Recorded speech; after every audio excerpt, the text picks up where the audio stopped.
Olá pessoal, tudo bem com vocês? Bom, deixa eu fazer algum esclarecimento aqui que eu já mandei no grupo, mas é importante que todos vocês saibam. Essa aula é referente à aula do dia 16 de abril de 2020, aula de Direito Previdenciário.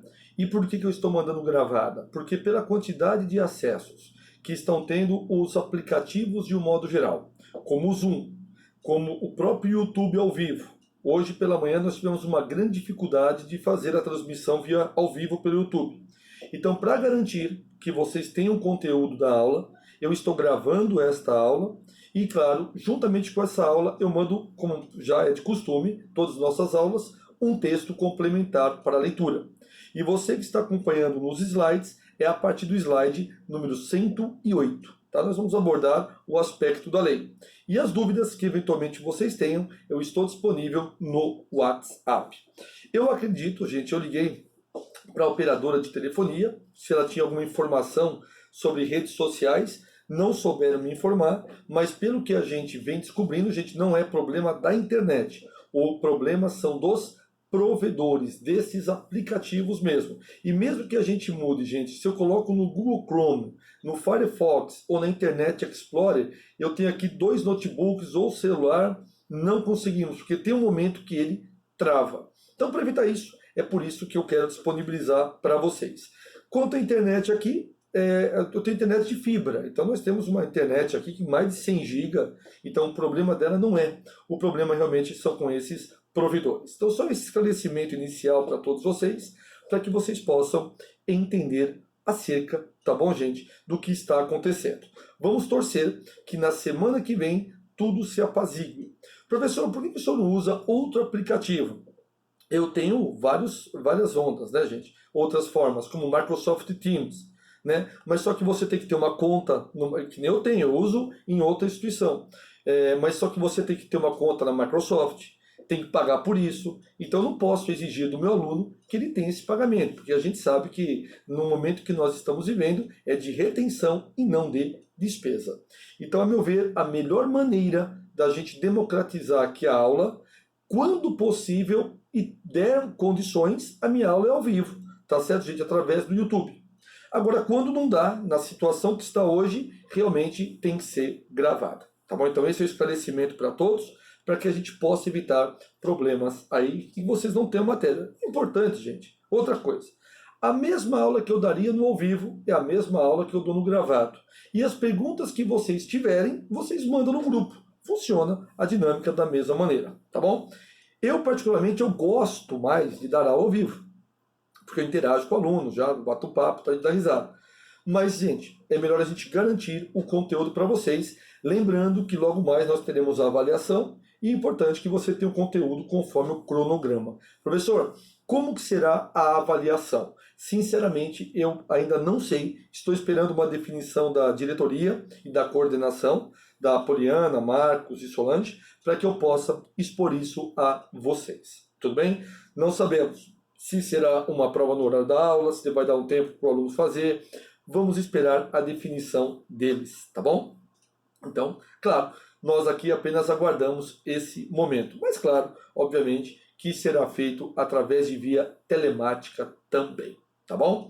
E repito, gente, de todas as ferramentas que eu estou utilizando, olha, eu utilizo o YouTube, que é esse aqui, eu utilizo o Microsoft Teams, eu uso o Collaborate, eu uso o Zoom e tenho o OBS Curso também, porque cada instituição de ensino usa um, entendeu? Gente, a melhor ferramenta, sem dúvida nenhuma, é o YouTube. Sem dúvida, gente. Porque você baixa, e eu não sei se você já baixou aquele chamado YouTube Go. Go, G-O. O YouTube Go, o que você faz? Enquanto você está no Wi-Fi, você baixa todos os vídeos que o seu celular suportar. Você baixa todos, tá? E aí, quando você estiver fora do Wi-Fi, você faz o quê? Você pode assistir esses vídeos sem nenhum prejuízo ao seu pacote de dados. Então, se eu fosse você, se você não tem um Wi-Fi em casa, vai em algum lugar que tem Wi-Fi, na casa de um colega, manter a distância, aquela coisa toda, tal. Fala, meu, só preciso usar o seu Wi-Fi para baixar uns vídeos aqui. Aí você baixa os nossos vídeos, salva no teu celular e assiste em casa, sem problema de acabar com o seu pacote de dados.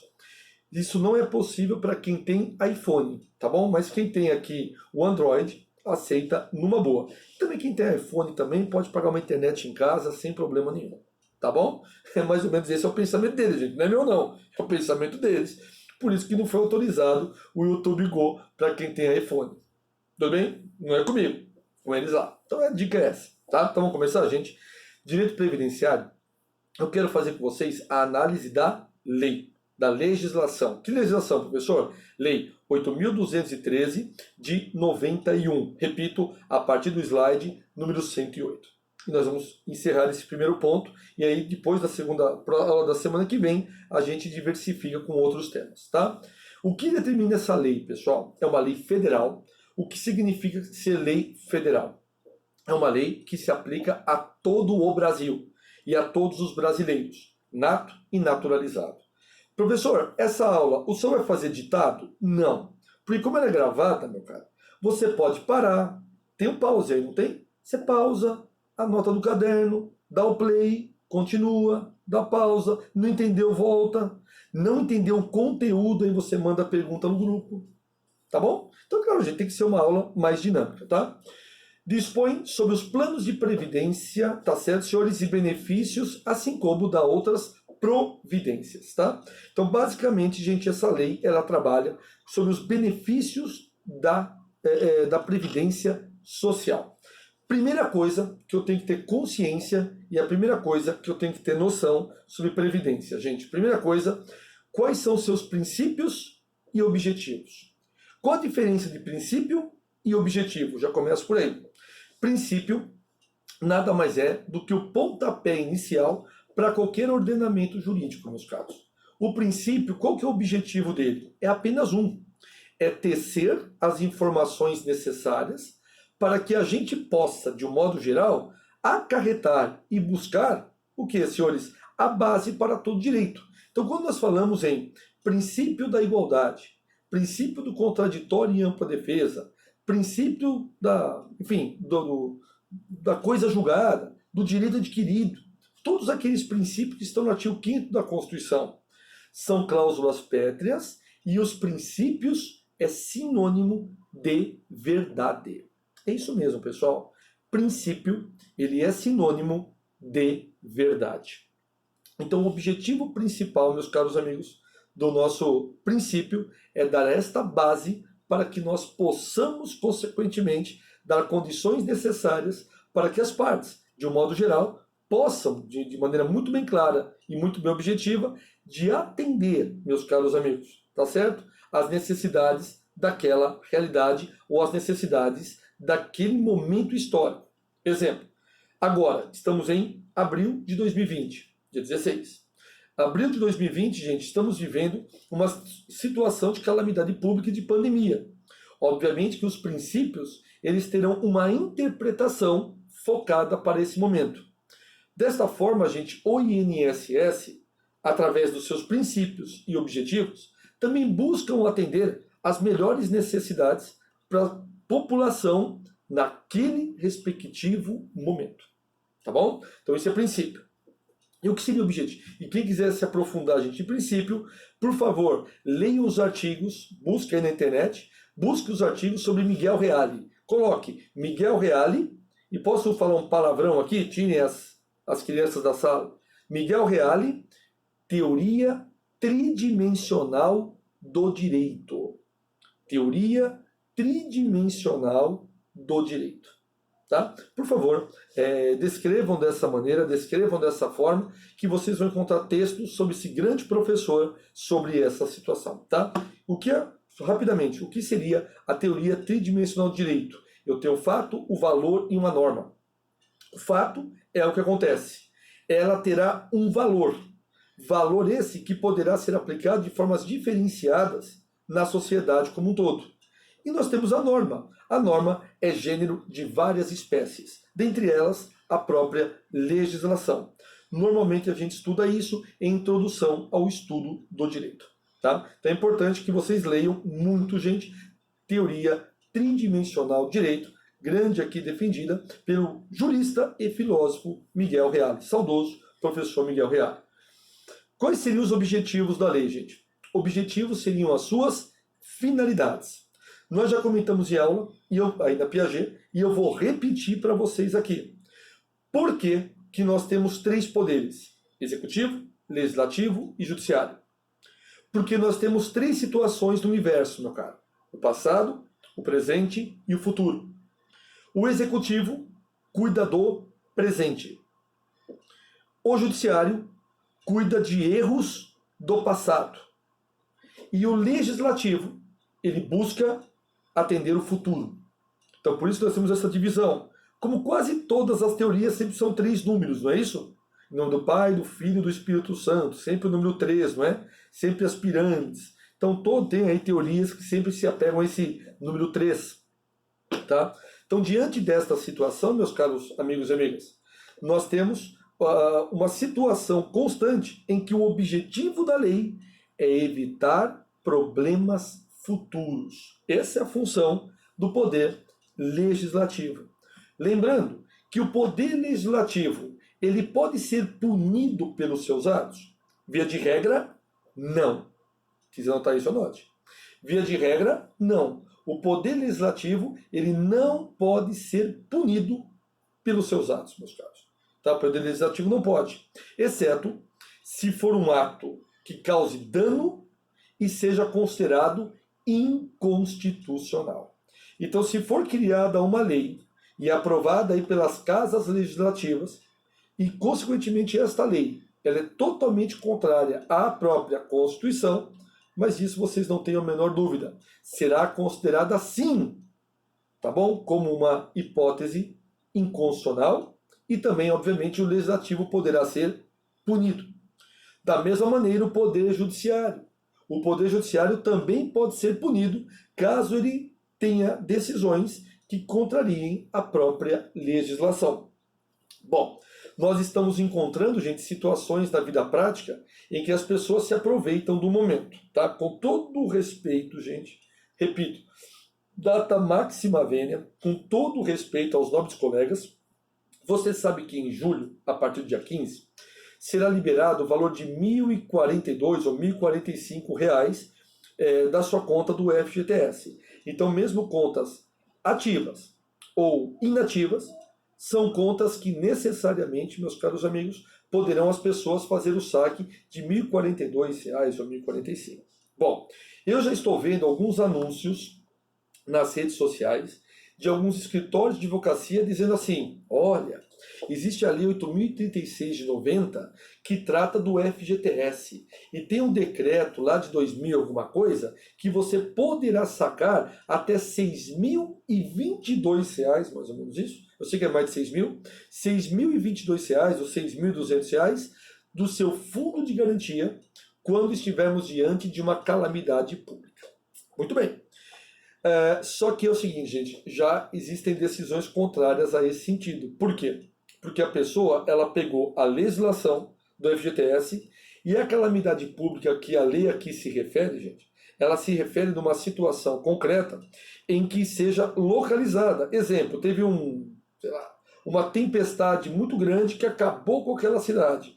Então é uma calamidade pública daquela cidade. Por isso que a lei fala em decretação de calamidade através do município. E não através, meus caros amigos, tá certo? Da União. Então ele fala Distrito Federal e municípios. Distrito Federal e municípios. Inclusive com autorização expressa do ministro da época que chamava da Integração Nacional. Ou seja, vejam vocês que muitos profissionais pegam a legislação e elas acabam o quê? Alterando, tá certo, senhores? O seu teor a favor de algumas pessoas. E além do mais, a Lei 8.036 de 90 do FGTS, ela proíbe, repito, ela veda, ela proíbe o que, meus caros amigos? A possibilidade, ela proíbe, ela veda a possibilidade de saque do FGTS através de uma medida de urgência, como é o mandado de segurança ou ações cautelares. Então eu quero que você entenda, gente. Você sempre tem que analisar, a interpretação é esta. Qual que é o objetivo da lei? Qual o objetivo da lei? Qual que é o intuito principal da lei? É Aí você tem que analisar e aplicar. Então o objetivo aqui nosso, pessoal, da Lei 8.213 de 91, é exatamente, gente, verificar quais são os planos de benefícios da Previdência Social. Então o objetivo desta lei é atender à necessidade daqueles que são o quê? Via de regra, entre aspas, clientes do INSS, tá certo, senhores? Segurados do INSS, certo, senhores? E, obviamente, aquelas pessoas que entram na assistência social, que nunca contribuíram, mas, obviamente, terão o benefício. Então, são os contribuintes e também os não contribuintes. Então, essa é a diferença básica de princípio e de objetivo. E o primeiro princípio / objetivo, que a lei aqui determina, gente, é a universalidade de participação nos planos de previdência.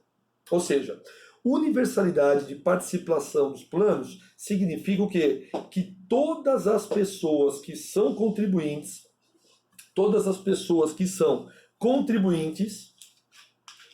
farão jus a receber os benefícios do INSS. Farão jus a receber os benefícios do INSS. Benefícios do INSS. Bom, gente, e dos planos previdenciários, que nós já vimos aqui a quantidade de benefícios que o INSS pode fornecer. Licença gestante, acidente de trabalho, pensão por morte, dentre outras que nós já trabalhamos aqui. Então, ou seja, o primeiro princípio que rege é o princípio da universalidade. Então, todos os contribuintes, e não, aí esse é um pouco mais restrito, os não, terão direito a essas benesses. Ok?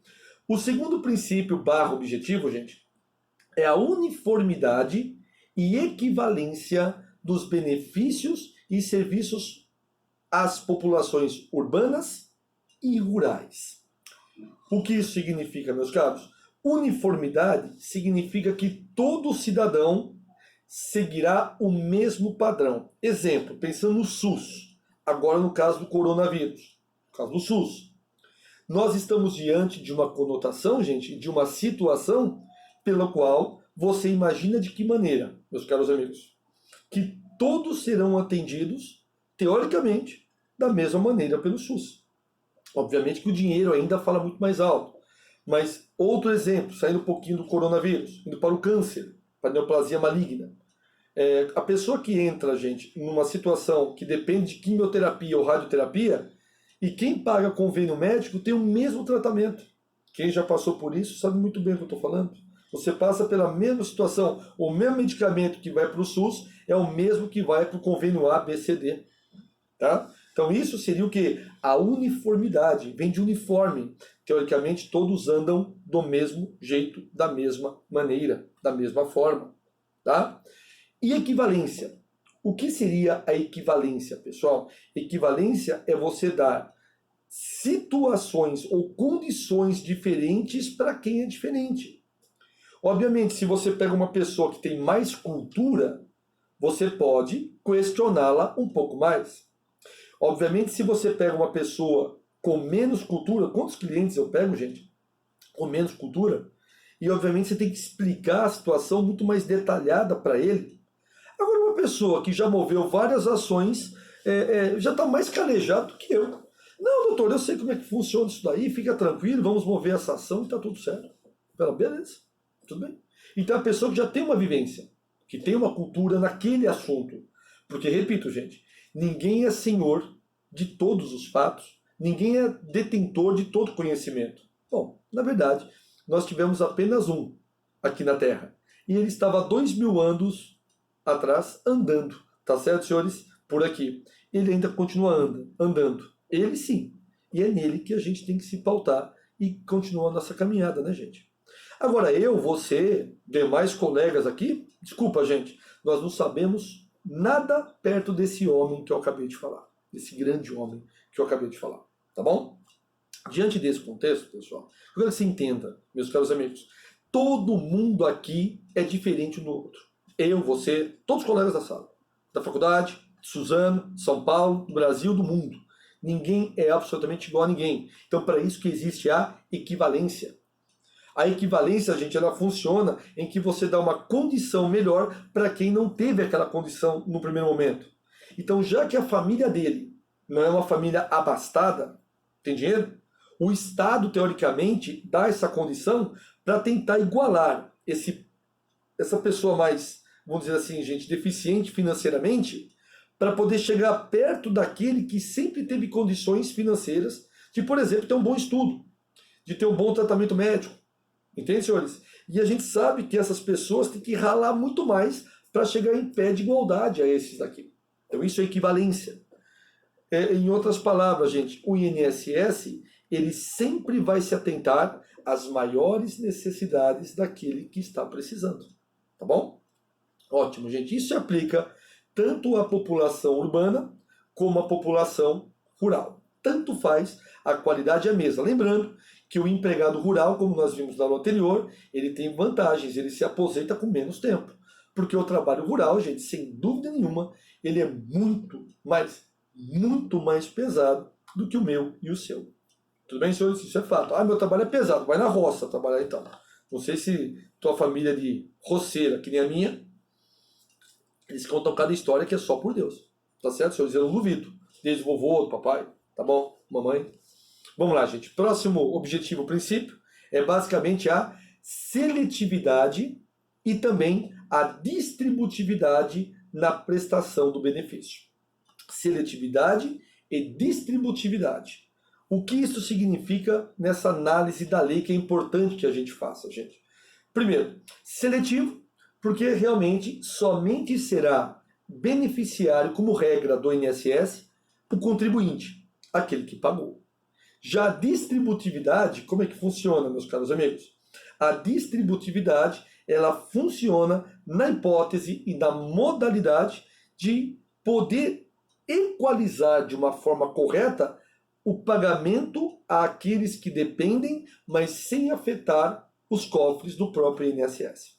Tá? Então, basicamente, seletividade e distributividade é o saber gastar bem o dinheiro, isso a partir do ponto de vista do próprio INSS. Tá? Bom, outra observação importante para que vocês tenham consciência também é exatamente, gente, o próximo princípio / objetivo. É o cálculo dos benefícios, considerando-se os salários de contribuição corrigidos monetariamente. Então, olha só que interessante.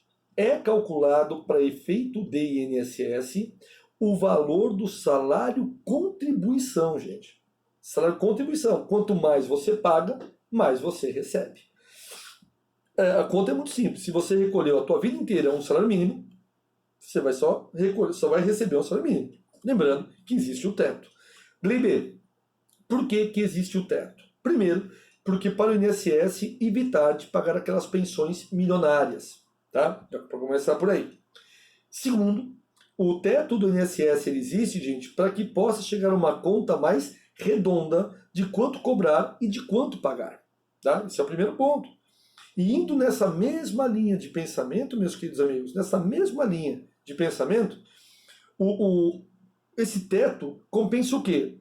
Muitas vezes, o empregado ser registrado no teto, em torno de R$6.000, e fazer um contrato de prestação de serviço e receber ainda, obviamente, ainda esse valor por fora sem o desconto. Porque é muito comum as pessoas que os altos executivos realizarem esse tipo de contrato, pessoal. Parte na CLT e parte em contrato. Isso acontece também com jogadores de futebol. É totalmente normal. Eles ganham uma parte dentro da CLT e uma parte em contrato. Isso é comum, professor? É. Para quem ganha bem, isso é comum. Tá bom? Bom, pessoal, com isso eu fecho a primeira aula aqui de Previdência hoje com vocês, tá bom? Antes que bata aqui o limite teto da gravação. Pedindo para que você acompanhe já na próxima aula essas benditas legislações que nós vamos falar a partir de agora, tá bom? Lembrando, pessoal, que eu estou no slide número 110. Depois, o slide, professor, só acho que eu devo acompanhar durante a aula? Não, gente. Durante a aula é melhor que você ouça, pare, anote, play, anota, dúvida, manda. Depois lê o material como complemento. Sem dúvida nenhuma, gente, é a melhor maneira. Cada professor tem seu estilo de dar aula. E além do mais, cada matéria tem o seu estilo de ser ministrado. O professor que ensina português não dá para ensinar da mesma maneira matemática, pessoal. Que não dá para ensinar física. Direito previdenciário é uma questão muito mais legal que eu digo legislativa, tá certo, gente? De princípios de lei, do que, por exemplo, matéria como direito constitucional, que é muito mais teórico, tá? Então, obviamente, que não dá para uniformizar isso. Aula realmente se depende de pessoas, de matéria e de alunos. Então é uma equação que só quem está junto é que sabe o momento certo. Beleza? Deixa eu parar essa aula aqui antes que ela para comigo. Até já.